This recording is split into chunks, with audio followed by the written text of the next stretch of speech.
All right, in our last video on culture, we're going to think about different kinds of cultures in terms of different levels of culture and different kinds of culture within a society. So when we talk about different levels of cultures, we're talking about different sizes of groups that share those common aspects of the culture. So what we'll call that's language, values and beliefs, norms and rules, and cultural objects.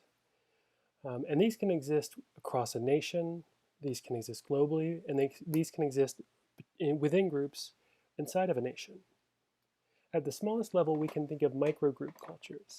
So maybe your family, you've had the experience of wondering if you should bring a friend home to your family because you have a particular kind of culture or shared set of norms and values in your household that you don't know if other people have.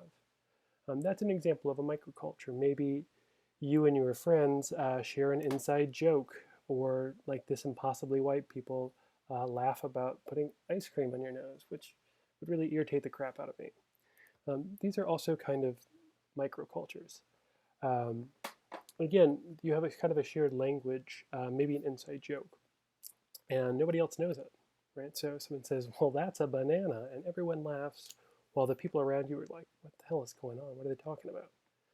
Um, that's essentially an interior language to the group. Often cliques and groups forms because they share values and norms about how they dress, about what they like, about the cultural objects they consume. Now, subcultures are um, groups that, again, share certain sets of values and beliefs and attitudes around a particular set of ideas. Often it's the culture that brings them together. So Star Trek fans or Star Wars fans are subcultures. They have their own whole long debates about which captain is the best. Is it Picard or Janeway, or is it Cisco? Um, or whether the prequels in Star Wars are complete crap or actually kind of good movies. Um, the internet often is a great place for these subcultures to form. There are some groups who like to dress as anthropomorphic animals. And then there's weird groups like academics like me who go to conventions every year. We speak a particular language among ourselves, it would seem like. Um, again, we can identify a common language amongst these fan groups, for example, or these professional groups. Um, we speak in particular ways, sociologists do, because we have a common set of references of performativity and colorblind racism and uh, countercultures. All these are words that we might use at a sociology convention. They share a set of values about ideas, about science, and beliefs about the world, often. Um, and they often consume much of the same kind of physical media and materials. Uh, subgroups can also exist as countercultures, and these are cultures that go directly against the dominant ideology in the dominant group. So an example of this would be things like militias. Um, these form with the idea that they want to take down the government or defend against government tyranny. We see a lot of these weirdly mixing in with the government, so it's a very inconsistent one in times of Black Lives Matter.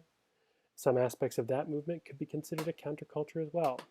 Right? So the defining characteristic is it's a subculture that kind of goes against the dominant ideas in society. Marxist intellectuals could be one of these groups, for example.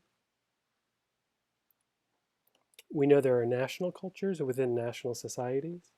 So if you go abroad as an American to other places, you will find very different ways and attitudes of behaving that even if you just go up north to Canada are very different. Um, Canadians are always known to sort of be nice and say sorry a lot, for example. And having lived there, I can say they're very, very nice people. Um, one thing we might think about for class time, in addition to your specific project later, is what is American culture? What makes it American? And what makes us Americans? What aspects of our culture? Again, we want to think about those aspects of culture when we think about these different levels. We can even see something like global or world culture. Here you see the founding of international non-governmental organizations. These are things like the International Standards Organization, which sets the standard size of all those trucking containers that you see on the back of tractor-trailer trucks, for example. International Chess Federation is another example. It sets the rules for chess all over the world. You go play chess anywhere, it's the same set of rules. Same for some basketball and sports organizations. Increasingly, we have a common set of ideas about what's good and right that centers around human rights. Even when countries go against human rights, they often try to pay lip service to them. Democratic states are increasingly found around the world, and these are cultural as well. So increasingly, we might even have a shared global or world culture. For your discussion this week, I want you to think about that idea of a subculture. Come up with 2 subcultures you think you belong to, and how can we see aspects of this as a culture? Right? So what values and beliefs are there?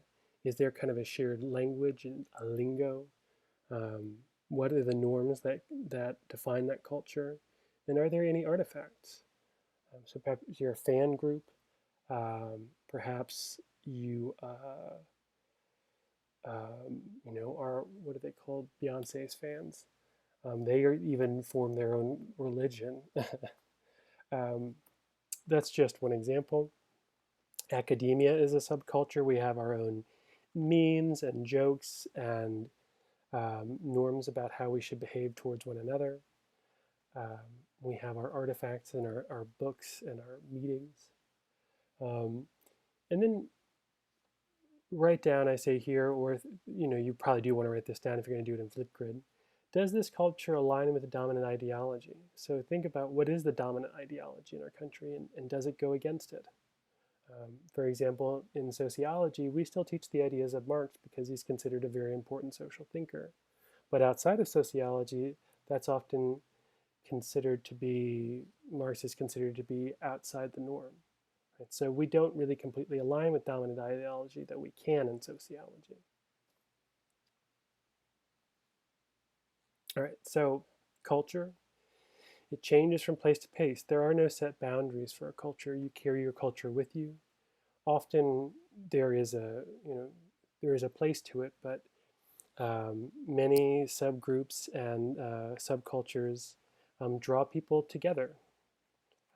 Fans travel to conventions, as do, or meet together in online spaces. Culture changes over time.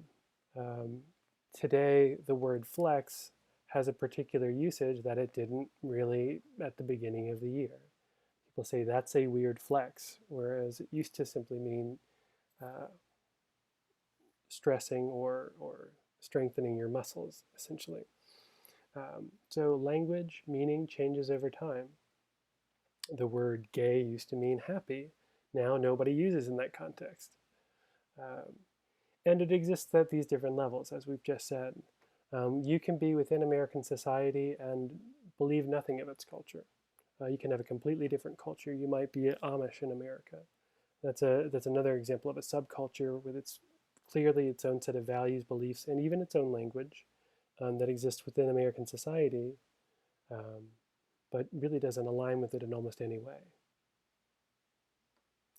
All right, so a society in general is a collective group that organized to meet social needs. Social structure is a defining character of this. Culture shapes our behavior, gives us meaning. It's fluid and variable and changes over locality and over different skills or levels.